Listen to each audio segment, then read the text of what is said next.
po, good morning, good afternoon, good evening, kung anong oras man nyo ito mapanood. Welcome po kayo sa aking YouTube channel, Color Mix TV. Ngayon po, hindi po ako magtuturo ng tutorial, magtuturo ng mga design sa mga furniture. Hindi po ako magtuturo ng mga klaseng pintura. Ngayon po, nandito sa harapan ninyo na magpapasalamat po ako sa inyo. Taos puso po akong magpapasalamat sa inyong suporta, palaging suporta sa aking YouTube channel, Color Mix TV, sa inyong laging walang sawang suporta sa akin. Good news po, nakasahod na po ako sa aking channel. Dumating na po yung sahod ko noong September 24, 2024. Dumating na po, nakasahod na po talaga. Binablog ko ito hindi sa pagyayabang, binablog ko po ito para ma-inspire yung mga kasamahan ko na small YouTuber para sipagin pa sila sa paggawa ng mga klase-klaseng video. Yan. Sana po ma-inspire po kayo sa aking pinapakita sa video na to. Maliit lang po yung sahod ko talaga, pero binablog ko lang para ma-inspire kayo, may gana kayong gagawa ng mga video. Yan po, pasalamat pasalamat po ako sa buong may kapal sa binigay niya na blessing sa akin. Maraming salamat, Lord, sa binigay mo na blessing, sa parating man o dumating man na blessing. Maraming salamat talaga sa iyo. Binigyan mo ako ng gabay, binigyan mo ako ng wisdom para binigyan mo ako ng magandang kalusugan para magawa ko yung pagbablog. Yan po, salamat talaga. Salamat, Lord. Salamat talaga. Walang sawang suporta sa ating Panginoon. Kahit maliit man o malaki yung blessing, dapat magpapasalamat talaga tayo sa buong may kapal. Unahin natin yung pagpasalamat talaga. Yan, ngayon po, magpasalamat po ako sa mga taong nasa likod ko, laging nagsusupport sa mga video ko, sa grupo ko na It's Atay Family. Ayan.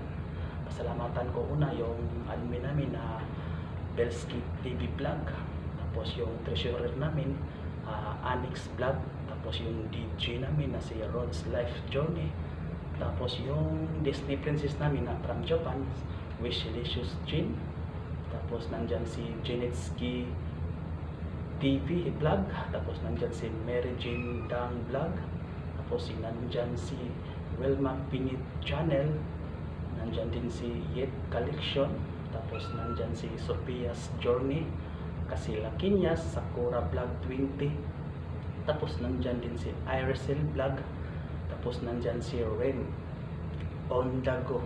Ayan, nandyan yung lahat sila, yung mga kababaihan. Yan, siyempre magpapasalamat ako sa mga kalalakinhan sa grupo ko. Nandyan si Sir Obed Mix Vlog, Rodel Magsipok, tapos nandyan si EPP TV, tapos nandyan pa si Rod's Vlog, tapos sino pa yung kasama sa grupo namin. Nandyan pa wala, nakalimutan ko si Mi Efemi. Yan po si Mi Efemi. Yan, nandyan lahat. Sino pa yung nakalimutan ko.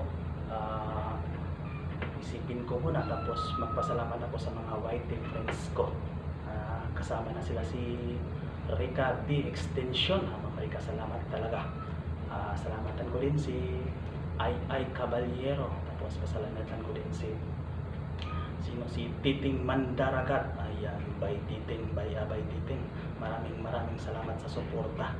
Tapos sino pa yung pasalamatan ko, marami pang pasalamatan ko, hindi ko talaga maisip na kung sino pa sila. Si Ma'am Inakab, Inakab TV, maraming salamat. Tapos nandyan si Sai TV, tapos si Bermel Vlog, nandyan naman nagsuporta sa akin. Maraming salamat sa inyo talaga. Kung wala kayo, wala din ako dito sa YT World. Ayan, maraming salamat sa inyo talaga. Kung sino pa man yung hindi ko shout out, na-mention, paki-remind na lang sa sunod na vlog, i-mention ko. Maraming salamat sa inyo. ulitin ko, binablog ko ito dahil hindi para magyabang, binablog ko ito para ma-inspire po kayo, para sipagin kayo gumawa ng mga video. Ayan, sipag lang at syaga, lang tayo, laban lang tayo. Siyempre, i-shoutout ko yung buzzer ko, ng isang buzzer ko. Yan sir, hindi ko lang i-mention yung pangalan niya. Sir siya. Sir, salamat sa mga katanungan mo. Sabi mo pa na i-bash nyo ako kung gusto mo. Wala lang problema, hindi ko naman yan bigwasan yung bash mo kasi ayaw ko din patulan ka. Opinion mo yan, respetuhin ko yan yung opinion mo. Hindi kita papatulan kasi yung mga ganyang salita. Kung marunong ka, i-share mo yung knowledge mo about sa pintura. I-share mo, huwag kang magtago. Gamitin mo yung channel mo na original. Mag-vlog ka, tingnan natin kung ano, para i-share din sa iba, para matingnan din sa iba kung ano ba talaga. Kasi sa akin din, kung ano ang natutunan ko dito sa ibang bansa. Excuse me sir, nasa factory po ako ng pintura, paggawaan ng pintura. Yan na, paggawaan ng pintura. Yung proseso namin hindi na kagaya dati ba, yung nasa Pinas pa tayo na patsamba-tsamba lang, di ba? Patsamba-tsamba lang yung galawan natin, hindi natin alam kung pwede ba o hindi ba. Pinag-aralan namin sir, tinitriningan, pinag-aralan ilang buwan, wag lang taon, buwan lang ang sabihin natin. Pinag-aralan, binigyan tayo ng right sa kumpanya na mag-aral, mag-training para matuto, para ma-expand yung kakayanan natin, mapaliwanagan tayo, mapalawak yung pag-iisip natin. Yan sir, yan ang sir. Kung may alam ka sa pintura, i-vlog mo kung ano ba ang kuan mo, kasi yung katanungan mo na mga simpleng katanungan, sinasagot ko naman talaga, malayo na yung conversation natin talaga. Ang lang sir, be professional lang, wag lang yung tira ka ng tira, nang babas ka ng babas, pero sa sarili mo hindi mo alam kung ano. Yan sir, yan na talaga. Pakita mo, i-share mo sa iba, para marami tayong matalungan. I-share mo lahat, ano ang kakayahan mo, ano ang abilidad mo sa sarili mo. Kasi nagbas ka sa akin, pero yung mga katanungan mo sa akin, simple lang sa akin talaga. Huwag mong tingnan yung dawi ako na magsalita, kasi isa po akong Cebuano. Nagtatagalog po ako para magkaintindihan tayo. Nagkabuhol-buhol yung Tagalog ko. Trying hard ako magtagalog para lang magkaintindihan lahat yung naniniwala sa akin. Hindi ako nagbabalag para sa iyo, kasi alam ko marunong ka na. Ang challenge ko sa iyo, ipakita mo yung gawa mo, pakita mo yung kakayahan mo. Na ganun ba? Huwag kang mahiya. Siyempre hindi ako nahiya, kasi alam ko na malaki ang tiwala ng kumpanya sa akin. Tingnan mo lang sir, tingnan mo lang ng mga video ko. Punain mo yung dawi ako mag-execute ng pagtatagalog. Punain mo yung kung may mali ako, itanong mo sa akin. Be professional. Wag yung salitang kanto ba ang gamitin natin. Professional ka, engineer ka, foreman ka. Alam ko, engineer ka, foreman ka. Siyempre, mas baba ako sa iyo. Pero sir, sa mga pintura, dito sa abroad na ako, pinag-aralan namin yan, pinagtrabahoan. Kuan ko lang sira, nasa factory po ako ng pintura, naka-formulate yan, naka-develop yan.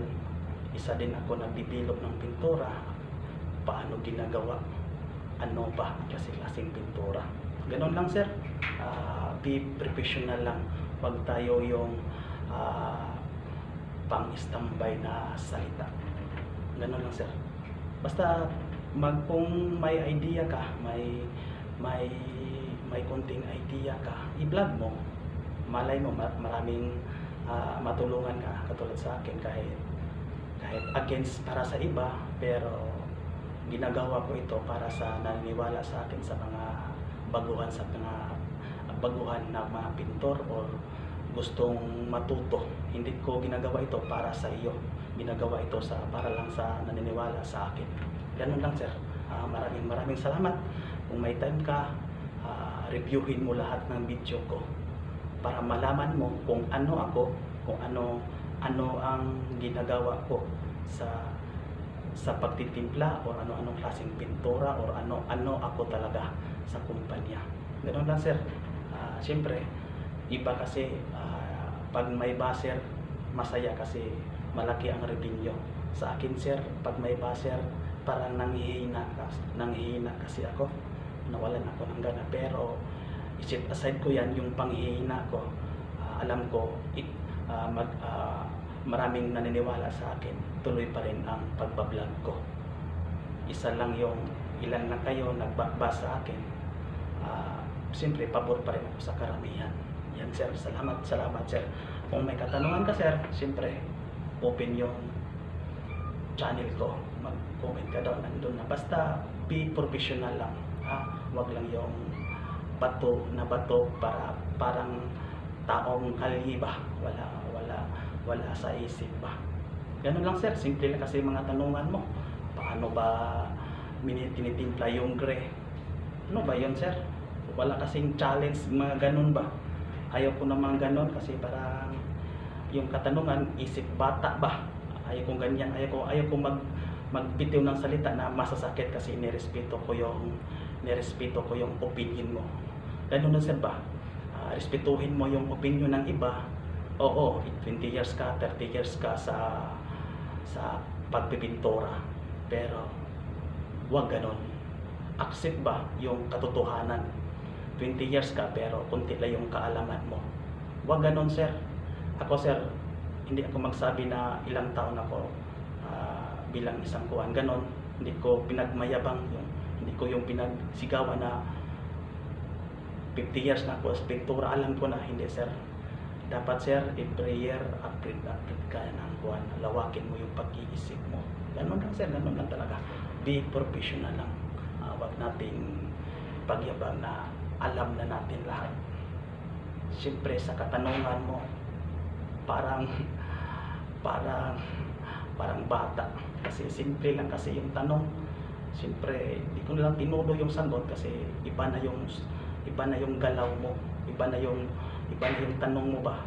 Kumbaga below the belt, pero at least di professional pa rin ako. Ayaw kong patulan kasi alam mo na, iba-iba tayo ng pag-iisip.